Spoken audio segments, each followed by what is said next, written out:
ठीक है, तो अभी एकदम से शांत हो जाओ। अब मैं जो पढ़ा रहा हूं वो सुनना।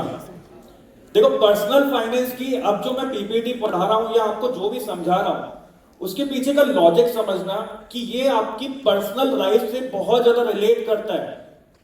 इट्स अ डू और डाई सिचुएशन। ठीक है, हम इसके बारे में बहुत ज्यादा सीरियस नहीं रहते व्हेन वी आर स्टूडेंट, पर जब हम बड़े होते जाते हैं, जैसे हमारी शादी होगी, हम कॉलेज ग्रेजुएट हो जाते हैं, हम आगे कुछ भी कोर्सेज करते हैं, सो इसमें बहुत ज्यादा प्रॉब्लम फेस करनी पड़ती है हमें। हम ये समझ नहीं पाते कि मेरा पैसा कहां खर्च हो रहा है, मैं उसको सेव क्यों नहीं कर पा रहा, इमरजेंसी सिचुएशन में मुझे लोन लेने पड़ जाते हैं।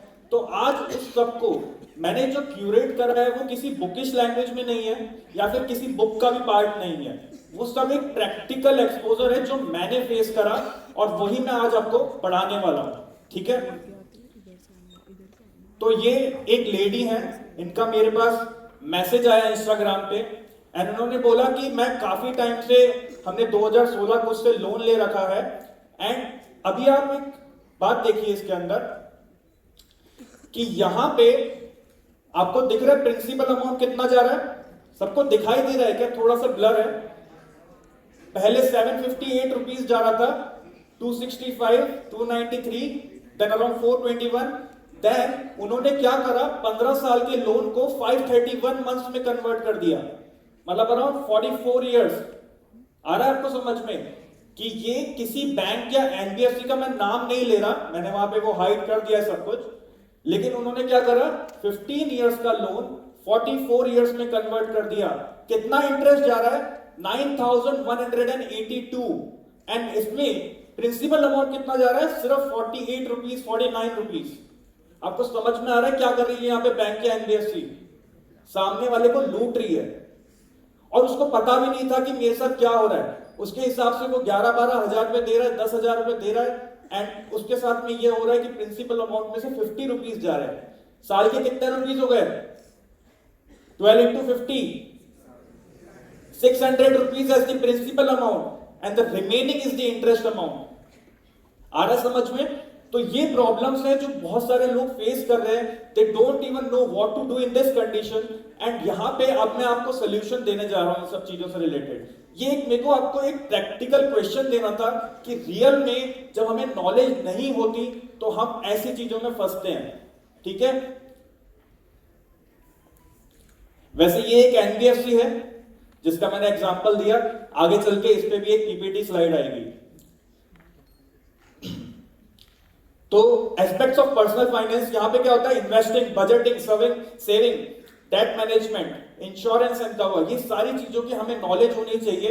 The first thing which you should do as you are going to graduate, और जब आप अर्निंग करना स्टार्ट कर दोगे, you should have an emergency fund, और क्या होना चाहिए आपके पास में? इंश्योरेंस भी होना चाहिए। तो इसके बारे में भी धीरे धीरे समझेंगे। सबसे पहले आपके पास में 3 सेविंग्स अकाउंट होने चाहिए। नॉर्मली आपके पेरेंट्स के पास में कितने हैं? एक है तो हां बोलो जोर से, दो वालों के हां करो जोर से, 3 है किसी के पास? सबके पास सेम आवाज आ रही है। चलिए, तो कौन से 3 सेविंग अकाउंट होने चाहिए हमारे पास में? देखो, एक तो होता है लाइफ स्टाइल, और जो हमारे पास में लिविंग कॉस्ट होता है, जो हमारे साथ में रेंट हो गया, ईएमआई हो गया, फूड हो गया, सैलरीज, पॉकेट मनी या फिर पेट्रोल। अब आप बोलोगे सर मैं तो खुद ही एम्प्लॉय हूं, मैं क्या सैलरी दूंगा?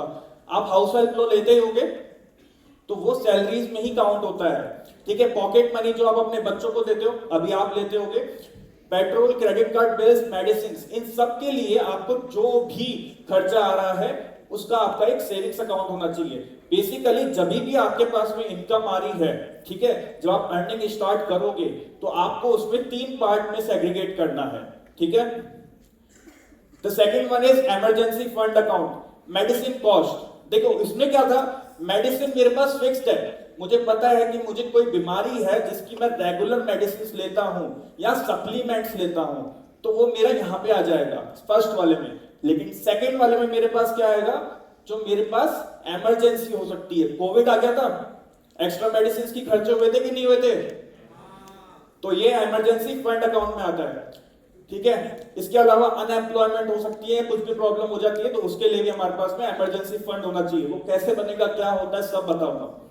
Investment account, mutual fund, index fund, जो भी होता है ये हम सब डिस्कस करेंगे इस पे सबसे आखिरी में। ये कितना होना चाहिए, अराउंड 45 to 50%। आपको बजट बनाना पड़ेगा कि भाई मेरे खर्चे कहाँ हो रहे हैं। बंद कुछ नहीं करना है, बस थोड़ा सा लिमिटेड करना है, क्योंकि हर कोई क्या बोलता है, अरे यहाँ पे मत जाओ, मूवी मत जाओ, ऐसे मत करो। लाइफ स्टाइल जीनी है, पर ऐसा क्या करना है कि 4 मूवीज की जगह 3 देख लो, जो बेकार आ रही है उसका रिव्यू देख के मत जाओ, 2 पे चले जाओ। आ रहा समझ में। इसके अलावा your EMI should be not more than 25 to 30% of your take home income. अगर आपके पास में कुछ इनकम आ रही है, जैसे फॉर एग्जांपल 1 लाख, तो आपका जो उस पे लोन लिया हुआ है वो दैट शुड बी 25,000 to 30,000, उससे ज्यादा नहीं होना चाहिए।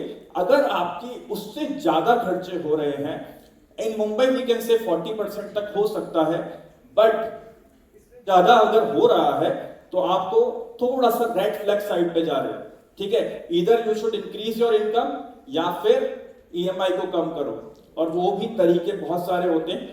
आपके लोन कंटिन्यू जो चल रहा है उस पे ही आप उसको कम कर सकते हो। Investment account, minimum 10% of your income is an investment account. जो आप इन्वेस्टमेंट के लिए अकाउंट बना के रखोगे ना, उसमें कम से कम 10% अमाउंट डालना पड़ेगा आपको, ठीक है, ताकि वो आप जब भी इन्वेस्ट करना चाहो, इन्वेस्ट कैसे क्या करना है वो भी सब बताएंगे, लेकिन आपको minimum 10% of your income should be allocated to investment account. 10% यहां पे भी जाना चाहिए around in emergency fund account. पढ़े इसको, इमरजेंसी फंड कैसे बनाना है।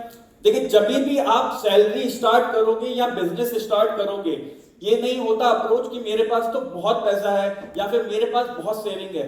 एक इमरजेंसी फंड अकाउंट, मैंने आपको बताया कि कुछ भी हो सकता है, अब बिट ऑफ एक्सीडेंट और बहुत बड़ा एक्सपेंसेस आ सकते हैं, ठीक है। तो इसके लिए हमारे पास में क्या होना चाहिए कि ये सेविंग को एक नेसेसिटी मानो कि ये तो हमारे पास होना ही होना चाहिए। This is the first thing which you will do as soon as you are going to be earning, ठीक है। आपका पैकेज स्टार्ट हुआ, आपको सबसे पहले इमरजेंसी फंड की प्रिपरेशन स्टार्ट करनी है। तो आपका क्या है कि आपको कितना बनाना है, तो आपकी जितने भी मंथली इनकम है ना, ठीक है, उसको 6 से मल्टीप्लाई कर दो, दैट इज 1,80,000। मैंने यहाँ पे 30,000 एग्जांपल लिया है, ऑफ कोर्स आप सबका बहुत ज्यादा पैकेज लगने वाला है, ठीक है। Number of months required to make an emergency fund, the less the better. क्योंकि क्या होगा, अगर मैं बोलूंगा कि आपको इमरजेंसी फंड बनाना है और आप बोलोगे नहीं मैं तो 2 साल में बना लूंगा, तो फिर वो 2 साल में नहीं 5 साल में भी नहीं बनेगा। तो जितना छोटा बनाओगे उतना ज्यादा प्रेशर रहेगा, एंड उसके बाद में जितना एंजॉय करना है कर लेना, ठीक है। तो हमने 12 महीने मान लिया कि 12 मंथ्स रखेंगे, ठीक है। 30,000 इंटू 6 1,80,000 हमने ये रख लिया, और 12 मंथ्स के लिए हम उसके अंदर बनाएंगे। तो 1,80,000 का हमें इमरजेंसी फंड चाहिए, डिवाइड बाय 12, 15,000 रुपीज हमारा हर मंथ वहां पे जाना चाहिए। यहाँ पे थोड़ा सा मैंने क्या करा, 30,000 की ही मंथली इनकम रखी है, ठीक है। अब उसको मैंने थोड़ा सा एक्सरेट कर दिया कि मुझे इतना पैसा चाहिए 6 मंथ्स के लिए, कि 6 मंथ्स के लिए अगर मैं अनएम्प्लॉयड हो गया तो मेरे पास में इतना पैसा पड़ा रहेगा कि मैं 6 महीने का काम चला पाऊंगा, ठीक है। तो मैंने उसको सोचा कि मैं 12 मंथ्स में बनाऊंगा, 1,80,000 डिवाइड बाय 12, 15,000 मेरा एलोकेशन जाएगा। यहां तक क्लियर। तो अभी क्या होता है कि मुझे अगर मैं उसको सेविंग्स अकाउंट में रखूंगा इमरजेंसी फंड को, तो मुझे मिलेगा 3%, और इन्फ्लेशन के बाद में कितना हो जाएगा, -4%। क्यों? बैंक क्या देती है, कितना इंटरेस्ट देती है, 2.75, 2.5, बाबा जी का ठुल्लू इतना ही मिलता है, ठीक है। 3% हमें बताते हैं, हम एक एस्टिमेटेड लेके चल रहे हैं कि 3% मिलता है, ठीक है। और इन्फ्लेशन के बाद में कितना हो जाएगा, क्योंकि 6 to 7% इन्फ्लेशन है, तो -4% हुआ कि नहीं, यस। तो हम तो माइनस में जा रहे हैं। अब कई लोग सोचते हैं सर मैंने तो बैंक में 1 लाख रुपए रखा था, अगले साल कितना हुआ, 1,03,000, तो आप कैसे बता रहे हो 96,000 हो गया। देखो कैलकुलेशन हमने क्या करी है कि आप परचेसिंग पावर पे होती है। आज मैं जो पार्ले जी खा रहा था 90s में, क्या वो सेम है अभी? उसकी क्वालिटी डिग्रेड हुई कि नहीं? उसके अलावा उसके अंदर क्वांटिटी कम हुई कि नहीं? तो ये सारे जो फर्क होते हैं ना, उसको हम इन्फ्लेशन बोलते हैं। पहले मैं तो एक पैकेट खाता था, पहले मैंने चाय के अंदर डुबकी डालता था, वो टूटता भी नहीं था, मैं खा ले भी लेता था, मजा भी आता था। अब 2 पैकेट खाने पड़ते हैं और सारे के सारे डूबे पड़ जाते हैं, मजा ही नहीं आता। तो एक उसके अंदर हम क्या कर सकते हैं, फ्लेक्सी एफडी बना सकते हैं। फ्लेक्सी एफडी का मतलब क्या होता है? Auto SVEEP. आपको सबको पता होगा क्या होता है इसका मतलब, कि बैंक में मैंने सेविंग्स अकाउंट में पैसा डाल के रखा हुआ है, लेकिन उसके साथ में क्या हो रहा है, एक अमाउंट होता है 15,000, 20,000 या 25,000, उसके ऊपर जितना भी अमाउंट है वो सारा का सारा क्या होता जाएगा, उस पे एफडी का इंटरेस्ट मिलेगा। Got it? और बाकी का जो 25,000 है, जो एक मिनिमम अमाउंट होता है, उस पे सेविंग्स का पैसा। तो अब आप बोलोगे कि फिर मैं, अगर मुझे ज्यादा पैसों की रिक्वायरमेंट हुई, अगर मैंने वो निकाला तो कहां जाएगा?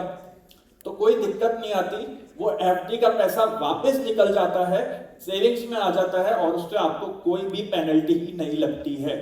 ठीक है? इसमें अराउंड आपको 5 to 7% मिल जाएगा, डिपेंडिंग ऑन द बैंक, कि आप कितने टाइम के लिए कराते हो। ये आपको समझ में आ गया? इसके अलावा एक लैडरिंग कॉन्सेप्ट, लैडरिंग कॉन्सेप्ट का किसके पता है क्या? एफडी का लैडरिंग कॉन्सेप्ट किसी को पता है? चलिए, बहुत बढ़िया। सबसे पहले क्या करना है कि मेरे पास में जो एफडी है, मैं जो बनाना चाहता हूं, उसको मैं 3 पार्ट्स में डिवाइड करूंगा। फॉर एग्जांपल, मैं 3 लाख की एफडी कराना चाहता हूं, तो मैं 1 लाख इंटू 3, ठीक है, तो 1 लाख 1 लाख 1 लाख की 3 एफडी कराऊंगा। पहली एफडी जो मैं कराऊंगा वो 1 साल के लिए कराऊंगा, दूसरी एफडी जो मैं कराऊंगा वो 2 साल के लिए कराऊंगा, तीसरी एफडी जो मैं कराऊंगा वो 3 साल के लिए कराऊंगा। और फिर क्या होगा, हर साल एक एफडी एक्सपायर हो रही है, यस और नो? यस। तो जो फर्स्ट एफडी एक्सपायर होगी फर्स्ट ईयर के एंड पे, उसको मैं 3 इयर्स के लिए रिन्यू करा दूंगा। जो सेकंड ईयर में एक्सपायर होगी मैं उसको 3 इयर्स के लिए रिन्यू करा दूंगा।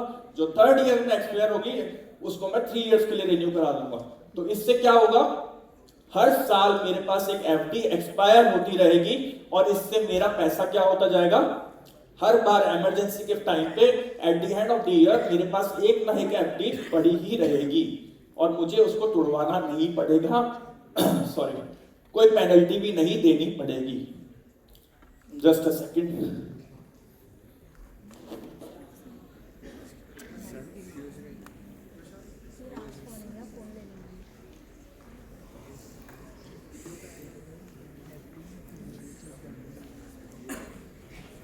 ज्वाइंट अकाउंट, कोई शादी करने वाला है क्या अभी थोड़े टाइम में?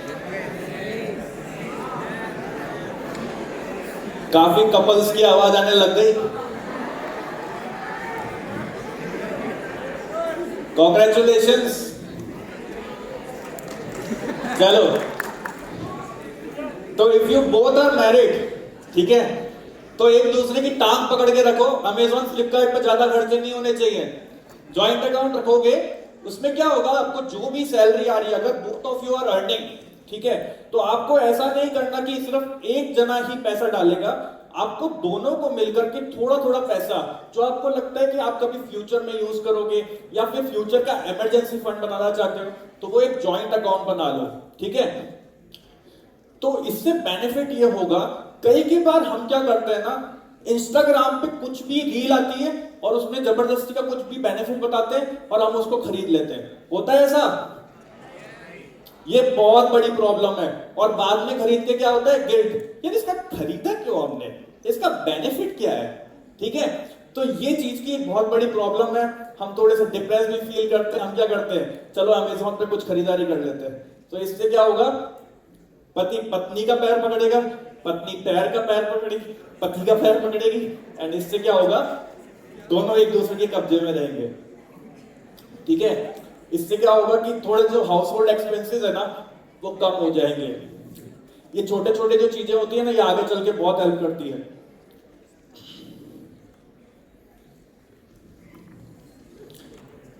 दो तरीके के डेट्स होते हैं, पता है क्या कौन कौन से? बताओ। हाँ तो बोल दिया, बताया नहीं। Bad debts and good debts, bad debts and good debts. Good debts कौन से होते हैं? जैसे कि अगर मैंने हाउसिंग लोन लिया तो मैं उस घर में रहने वाला हूं, तो मेरे लिए ये अच्छा है, मैं जो ये लोन ले रहा हूं ये मेरे को हेल्प करेगा उस घर में रहने के लिए, तो इसको मैं बोलूंगा कि ये एक अच्छा लोन है, ठीक है। इसके अलावा बिजनेस लोन, क्योंकि मैं उससे बिजनेस करूंगा, मेरी इनकम आएगी, इससे मैं और डेवलपमेंट कर पाऊंगा, उस हाउस का भी ईएमआई दे पाऊंगा, तो बहुत सारी चीजें मैं उससे कर पाऊंगा। Housing loan is again a good thing. कोई ऐसा है क्या जिसने एजुकेशन लोन लिया है? कोई भी नहीं है, बहुत बढ़िया। तो वो भी एक अच्छा लोन है, अगर फ्यूचर फर्दर स्टडीज के लिए अगर आप लेते हो तो वो भी एक अच्छा लोन है, क्योंकि उससे आपको क्या मिलेगी? डिग्री मिलेगी, और उससे आपकी सैलरी पे इफेक्ट आएगा। So it's directly proportional. Anything which is directly proportional to the benefit, तो उसको हम क्या कहेंगे? Good debt. और जो भी उसका बेनिफिट ज्यादा नहीं दे रहा है, ठीक है, तो उसको हम बोलेंगे वो क्या है? Bad debt. अब ये क्या होता है, हम घर में जो छोटी छोटी चीजें लेते हैं ना, जैसे कि हमने क्या ले लिया, स्पीकर्स ले लिए, टेलीविजन ले लिया, वॉशिंग मशीन ले ली, फ्रिज ले लिया, तो हम क्या करते हैं? नो क्रेडिट ईएमआई या जीरो क्रेडिट ईएमआई को देख करके हम फटाफट से ले लेते हैं। पर आपको पता है क्या कि ये कॉन्सेप्ट जो है आरबीआई ने बहुत पहले ही बंद कर दिया है, बैन कर दिया है, ठीक है। इसको भी अभी समझेंगे।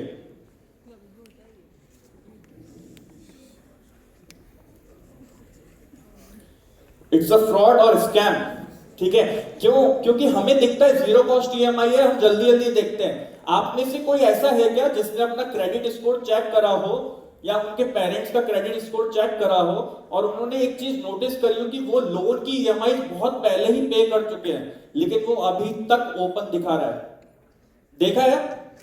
चेक करके देखना अपने फादर का या मदर का, एंड आपको पता चलेगा कि अगर आपने अमेजोन या फ्लिपकार्ट से कुछ भी जीरो कॉस्ट ईएमआई पे खरीदा था, उसकी ईएमआई पे हो चुकी है, लेकिन अभी भी वो लोन ओपन दिखाएगा। तो ये कुछ एक एक्स्ट्रा चीजें होती है, जो एयरपॉड्स, आईफोन, ईयरबड्स, ये हम जबरदस्ती एक्स्ट्रा एक्स्ट्रा लेते जाते हैं। मजे करने कोई दिक्कत नहीं है, लेकिन एक्स्ट्रा मत लो, ठीक है। एक एक चीज ले ली, आईफोन 12 आया, नहीं नहीं भैया मेरे को तो 13 भी चाहिए, उसमें दो कैमरा है, नहीं नहीं भैया 3 कैमरा वाला लूंगा, नहीं वो नहीं करना है, ठीक है। तो ये बैंड हो गया है कॉन्सेप्ट। तो ये 2013 में ही बंद हो चुका है, ये 2013 है, गलती से यहां पे 2023 हो गया है। अब इसको बंद क्यों कर दिया गया, बैन क्यों कर दिया गया आरबीआई ने? क्योंकि उन्होंने बोला कि जो कैश में जो आपको डील्स मिलेगी वो ज्यादा बेटर होती है। वो क्या करते हैं, एमआरपी से थोड़ा कम कर देंगे, लेकिन एमआरपी पहले ही बढ़ा चुके हैं, तो कैश अगर आप लेते तो उसमें आपको वैसे ही हैवी डिस्काउंट मिल जाता, तो वो वहां पे आपको कन्वर्ट कर दिया गया है, इसलिए आरबीआई ने उसको बैन कर दिया कि ऐसा कोई कॉन्सेप्ट ही नहीं है।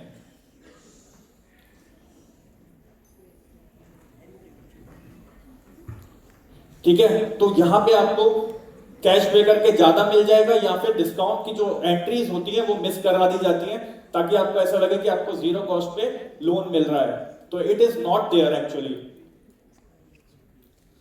फन फैक्ट, देखा है क्या कभी जीरो कॉस्ट ईएमआई पे आपको, जब आप ईएमआई पे करते हो तो उस पे भी आपका जीएसटी लगता है? नोटिस करा कभी? तो इस पे भी आपका जो लोन लेते हो आप, उस पे भी आपका जीएसटी लगता है, और वो तो गया गवर्नमेंट के पास।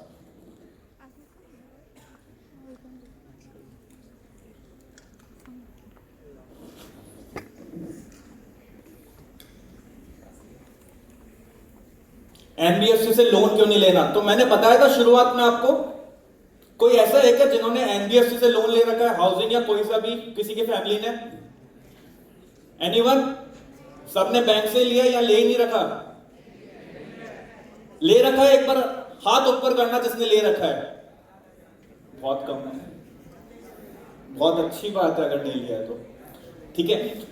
तो major institutions that provide loan, एक तो बैंक होती है, एक एनबीएफसी होती है। एनबीएफसी की फुल फॉर्म क्या होती है?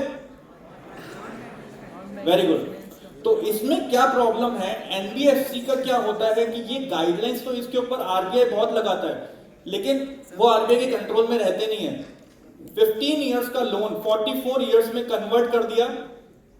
कितने रुपए का प्रिंसिपल ले रहे हैं पूरे साल में? 600 रुपीज का, और 9800 रुपीज का क्या ले रहे हैं? इंटरेस्ट। ये कभी भी, ये सिर्फ एक केस बताया था मैंने आपको जो इंस्टाग्राम फॉलोअर ने भेजा था कि मेरे साथ ये हो रहा है। ऐसे बहुत सारे रेगुलर बेसिस पे मेरे पास मैसेजेस आते हैं, क्वेरीज आती हैं। तो ये क्या प्रॉब्लम है इनके साथ में? क्योंकि जो भी एनबीएफसी से लोन लिया है ना, वो कभी भी उसको कन्वर्ट कर देते हैं। Although now there is a guideline coming on January 2024 जिसमें ये प्रोटेक्ट करेंगे उसको काफी ज्यादा। पूरी गाइडलाइन का भी बताया नहीं गया है, लेकिन आपने कभी फ्लोटिंग और फिक्स्ड लोन के बारे में सुना होगा, उसके ऊपर क्वेरीज आती थी, तो उसके ऊपर उन्होंने निकाला है सोल्यूशन। और भी बेटर करेंगे, पर जनवरी तक चेंज होता जाएगा। एनबीएफसी क्या क्या होती है? Mutual fund companies, insurance company, NBFC loan companies, ये सब होती हैं। ठीक है, बेसिकली एनबीएफसी पैसा कैसे लेती है कि वो खुद भी दूसरी बैंक से पैसा लेती है। ठीक है, फॉरेन डायरेक्ट इन्वेस्टमेंट्स होते हैं, बॉन्ड्स होते हैं, कमर्शियल पेपर्स होते हैं, इन सब से वो पैसा लेते हैं। बेसिकली खुद ही दूसरी बैंक से पैसा ले रहे हैं। और यहां पे क्या होता है, बैंक कैसे पैसा ले रही है? या तो सेविंग्स अकाउंट, या फिक्स डिपॉजिट, या फिर करंट अकाउंट। करंट अकाउंट में बैंक कुछ देती है क्या? देती है ना? बाबा जी का ठुल्लू, कुछ भी नहीं मिलता, जीरो। और उस जीरो पे पूरे मजे कौन ले उठाता है? बैंक। क्योंकि वो क्या करती है, हमें लोन दे देती है। मैंने एक अकाउंट खोलाया, करंट अकाउंट रखाया, बिजनेस का पैसा वहां पे रखाया, फिर मैंने बोला साहब जी बैंक दे दो, लोन दे दो।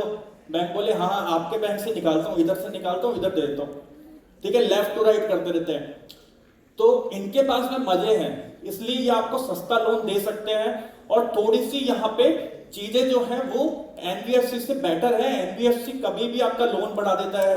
एनबीएफसी को पता है कि काफी सारे लोगों को गाइडलाइंस नहीं पता है, तो उसके भी वो बहुत मजे लेते हैं। बैंक्स बहुत कम ऐसा करता है। ठीक है, ये भी लेते हैं, दूसरी बैंक से लोन लेते हैं, बॉन्ड्स भी होते हैं, कमर्शियल पेपर्स भी होते हैं, बट बहुत अच्छा पैसा कहां से आ रहा है? सस्ते में। प्लस इंटरनल जो बैंक्स के जो लोन होते हैं ना, उसकी भी रेट्स बहुत कम होती है। तो मेजर रीजन क्या आ गया कि कॉस्ट ऑफ बोरोइंग जो है ना एनबीएफसी की, वो बहुत ज्यादा है as compare to the banks. इसलिए हम क्या करते हैं, बैंक से ही लोन लेना प्रेफर करते हैं रादर देन एनबीएफसी। तो कल को आपको फ्यूचर में कभी भी करना है, अगर आप एनबीएफसी ज्वाइन करते हो एज एन एम्प्लॉय या फिर खुद की एनबीएफसी बनाना चाहते हो फ्यूचर में, तो ऑल दी बेस्ट। मैं उसके लिए अगेंस्ट नहीं हूं, बट आप कभी भी खुद से लोन ले रहे हो, एनबीएफसी में जॉब करो, पर खुद का लोन लेना है तो बैंक से लेना। ठीक है, कार लेनी क्या किसी को? कौन सी?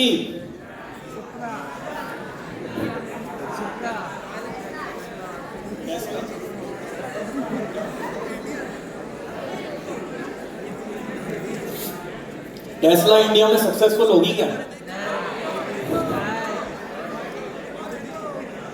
सब सिग्नल तोड़ के निकल जाएंगे, वो कार खड़े खड़े देखती रहेगी, कहां जा रहे हो भाइयों, कहां जा रहे हो? तो सबसे बड़ी प्रॉब्लम आएगी कि अभी मैं आपको एक रियल एग्जांपल बताता हूं, इस टॉपिक पे वापस आते हैं कि जो कार होती है ना, उसको हम बहुत सारे तरीकों से सस्ते में ले सकते हैं।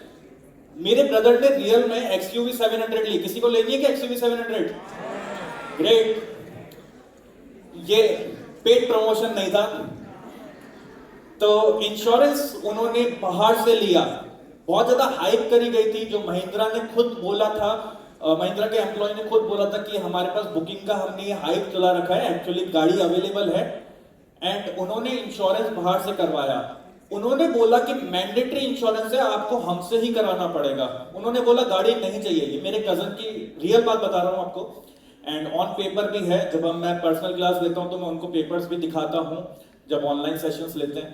तो यहां पे क्या होता है, जो इंश्योरेंस था उन्होंने बताया 1,20,000 रुपीज, एंड जब हमने बाहर से कराया that was only 53,000 rupees. Difference दिख रहा है कितना है? परसेंटेज वाइज बता दो, 53,000 एंड 1,20,000, 100% से ऊपर। 53,000 इंटू 2, 1,06,000। आ रहा समझ में? इतना ज्यादा फर्क मिलेगा आपको। दूसरी चीज पहले बता चुका हूं, एनबीएफसी से लोन मत लेना, रेट्स में बहुत फर्क आएगा, ठीक है। दूसरी चीज क्या होती है, यहां पे आपको जो लोन लोगे ना वो फिक्स्ड पे मिलता है, नेचुरली बाय डिफॉल्ट उसका जो नेचर होता है लोन का दैट इज ऑन फिक्स्ड। तो अगर आपने जब मार्केट डाउन था कोविड के टाइम पे, अगर आपने उस टाइम पे कार ली है तो आपको 6 to 7% के अराउंड आपको क्या मिल गया होगा, लोन। मेरा खुद का, मैंने खुद ने भी एक कार ली थी तो दैट इज अराउंड 7.2%। अभी जो नया लोन मिल रहा है दैट इज अराउंड 9.5 9.25, तो उसमें मेरे पास सेव आ गया, ठीक है। तो जब एक मार्केट ऐसा होता है ना कि जब वहां पे बहुत ज्यादा सप्लाई ज्यादा है, ठीक है, डिमांड बहुत कम है, तो उस टाइम पे रेट्स बहुत डिप्लीट होती हैं। तो अगर आपके पास में एक्स्ट्रा मनी पड़ा है तो उस टाइम पे कार लेने का प्लान करो, जैसे कोविड टाइप सिचुएशंस आई थी। इसके अलावा डिफरेंट डीलर्स को फोन करो, वो तो आप शायद जानते ही हो कि मुंबई में बैठे हो तो। इसके अलावा ईयर एंड क्लियरेंस सेल होती है कि क्या होता है कि हमारे पास में जो प्रोडक्ट है वो 2023 में हम 2022 मैन्युफैक्चरिंग कार्ड ले रहे हैं, ऐसे आप 2024 में 2023 के मॉडल्स ले सकते हो।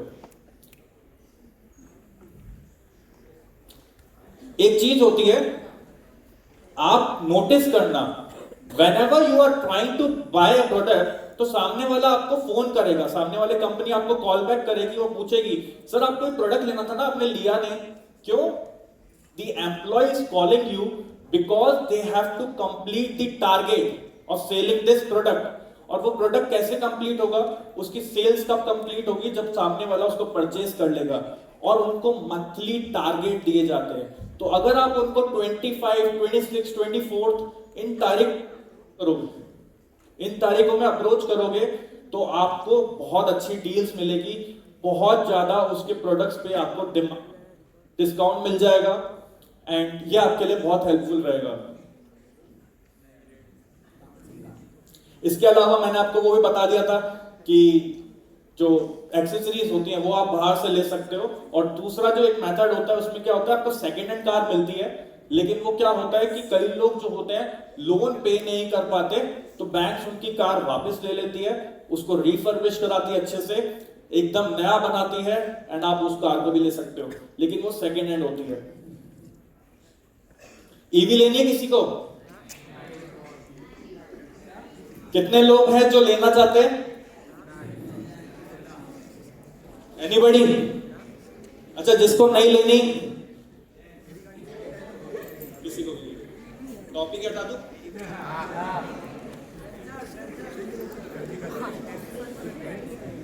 ये टॉपिक हटा दो क्या, फिर पढ़ना है? चलिए, पेट्रोल, ये मैंने क्या बताया कि 10 रुपए पर किलोमीटर के हिसाब से मेरी गाड़ी चलती है, ये एक एवरेज फिगर लिया है मैंने। मैं कोई बहुत बड़ी गाड़ी का एवरेज नहीं ले रहा, जो नॉर्मली इंडिया में चलती है उसके हिसाब से मैंने लिया है कि मेरी 1 किलोमीटर अगर गाड़ी चलेगी तो मेरा 10 रुपए का खर्चा आता है। सीएनजी में कितना हो जाएगा? Around 3 to 6 rupees depending on the vehicle, yes और नो, ठीक है। और ईवी में कितना हो जाता है वो? 0.9 पर किलोमीटर। कितना डिफरेंस है? बहुत ज्यादा है। अभी सबको मजा आ गया ना, ये लेनी पड़ेगी ईवी, ठीक है। A car which comes in petrol variant cost around 10 lakh rupees, और उसी की ईवी कार अराउंड 18 लाख रुपए की आती है। कितने का डिफरेंस हो गया? 8 लाख रुपीज। मतलब मैं वही कार ले रहा हूं, लेकिन वही कार सिर्फ और सिर्फ ईवी होने के कारण 8 लाख रुपीज महंगी है। तो अब क्या कर रहा हूं मैं, उसको ब्रेक इवन करने के लिए मुझे कार को, जो पेट्रोल वाली कार है, उसको 87,200 किलोमीटर चलाना पड़ेगा। आप में से कोई है क्या राइडर? सर मैं तो चला दूंगा 1 साल में। कोई है क्या ऐसा 1 लाख किलोमीटर चला देगा 1 साल में? नॉर्मली एक एवरेज जो निकाला गया है वो लोग 5 से 10 हजार चलाते हैं इंडिया में 1 साल के अंदर गाड़ी। मेरे जैसा ड्राइवर 2000 किलोमीटर चलाता है, 2 से 2500, ठीक है। और बहुत सारे जो कॉमन फिगर लिया गया है, जो स्टैट्स निकाला गया है, उसमें पता चला है कि जो इंडिया में मेजॉरिटी ऑफ द लोग 5000 से 10,000 kilometre, 5,000 to 10,000 kilometre per year चलाते हैं। तो उस हिसाब से मुझे 87,200 किलोमीटर चलानी पड़ेगी गाड़ी उस 8 लाख के डिफरेंस को ब्रेक इवन में लाने के लिए। कैसे? देखो 8 लाख रुपीस में जो एक्स्ट्रा दे रहा हूं उसको डिवाइड बाय 10 करूंगा तो कितना हो गया? 80,000 किलोमीटर्स। एक तो ये हो गया। लेकिन अगर मैं ये नहीं लेता, ईवी लेता, तो वो 18 लाख की तो है ही, लेकिन उसके अलावा मेरे पास 80,000 किलोमीटर से कितने लगते? 72,000 रुपीज। ठीक है, 72,000 डिवाइड बाय अगेन 10 रुपीज, क्योंकि उसका कॉस्ट इतना बैठता है पर किलोमीटर पे, 7200 किलोमीटर से इसका। तो 80,000 प्लस 7200 कितना हो गया? 87,200 किलोमीटर्स मेरे को ये गाड़ी चलानी पड़ेगी अगर मुझे 18 लैक्स की पूरी रिकवरी करनी है। मजे की बात पता है क्या है? ऐसा बहुत कम लोग चलाते हैं। जो नॉर्मल एक एवरेज है ना 5,000 किलोमीटर चलाते हैं लोग, तो उनकी जो ईयर में रिकवरी होगी वो 17.4 ईयर्स में होगी। मतलब 17 साल में गाड़ी चलाऊंगा जब जाके मुझे वो 8 लाख रुपए रिकवर होंगे। और सुनो 10 साल में कितना हो गया?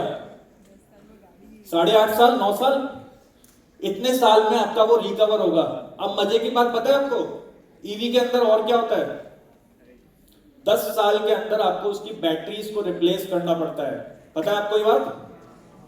10 साल के अंदर उसकी बैटरी जवाब देती है और आपको मेजर जो खर्चा आएगा वो वापस से आ जाएगा। तो EV is not good as of now. दूसरी चीज, अगर आप बहुत ज्यादा ही घूमते फिरते हो या फिर आपको कैब्स का बिजनेस करना है या कैब भी चलानी है तो आपके लिए अच्छा है, पर इंफ्रा नहीं है अभी तक। आएगा, देखेंगे जब तक सीएनजी चलाओ। सिविल स्कोर पता है क्या किसी को? किस किस के पास पैन कार्ड है? डीमैट अकाउंट किस किस के पास है? अमेजिंग। क्या करते हो? Options trading. कोई है क्या 5 लाख से नीचे?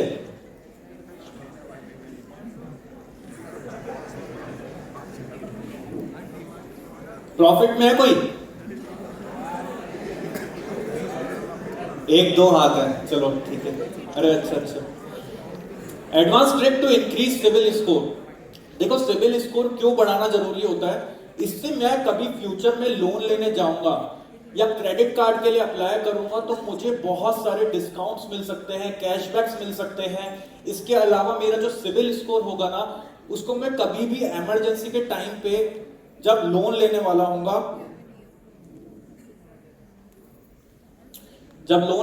हूंगा, तो मुझे वो सस्ते में मिलेगा। ठीक है, तो सिविल स्कोर हमारा बहुत अच्छा होना चाहिए। किसी का 800 प्लस है, प्रॉफिट ऑप्शंस में भी प्रॉफिट में हो, सिविल भी बढ़िया है, बहुत बढ़िया। ठीक है, तो आपको क्या करना है, एक चीज बताता हूं मैं आपको जो बहुत सारे लोगों को नहीं पता। आप क्या कर सकते हो, एक एफडी बनवाओ बैंक के साथ में, 1 या 2। ठीक है, और उसको आप रखे रखो अपने पास में। अगर आपका सिविल बहुत ज्यादा लो है किसी भी पास्ट एक्टिविटीज के कारण या नया लोन अभी तक नहीं लिया है, तो उस पे ही आप क्रेडिट ऑन एफडी ले सकते हो या लोन और एफडी ले सकते हो अपने ही एफडी पे। उससे क्या होगा, आपको अपनी एफडी पे भी इंटरेस्ट मिलता रहेगा, प्लस वो जो लोन है वो उससे सिर्फ 1-2% ही ज्यादा होता है। ओवरऑल देखें, अगर आपको 5 to 6% मिल रहा है तो आपका 6 to 7% या 7 to 8% का ही क्या होगा, लोन होगा। किस पे? एफडी पे। तो आपका 1 से 2%, 3% ही ऊपर लग रहा है, लेकिन उससे आपका सिविल अच्छा होता जा रहा है। पर इसको सिर्फ सिविल की यूज से ही मत देखो, इसको और भी यूज से देख सकते हो। बहुत सारे लोग क्या सोचते हैं ना कि मुझे कल को कुछ भी खर्चा होगा या इमरजेंसी आएगी तो मेरे पास में एक चीज पड़ी है जिसको मैं क्या बोलता हूं मैं? पर्सनल लोन ले लूंगा। शादी हो रहा है, पर्सनल लोन ले लूंगा। बच्चे हो गए, पर्सनल लोन ले लूंगा। ये कर लूंगा, वो कर लूंगा। पर्सनल लोन क्यों लेना है? एफडी रखो, उस पे ही क्रेडिट ले लेना, सिविल भी अच्छा होगा। इमरजेंसी पड़ी है, एफडी को तोड़वाना मत, एफडी पे लोन ले लेना। लोन का प्रेशर रहेगा उसको जल्दी पे करने का, लेकिन वो लोन भी कितने का है? सिर्फ 1 to 2% की एवरेज रेट पर। ठीक है, ये मैंने जो अभी बताया था वही है।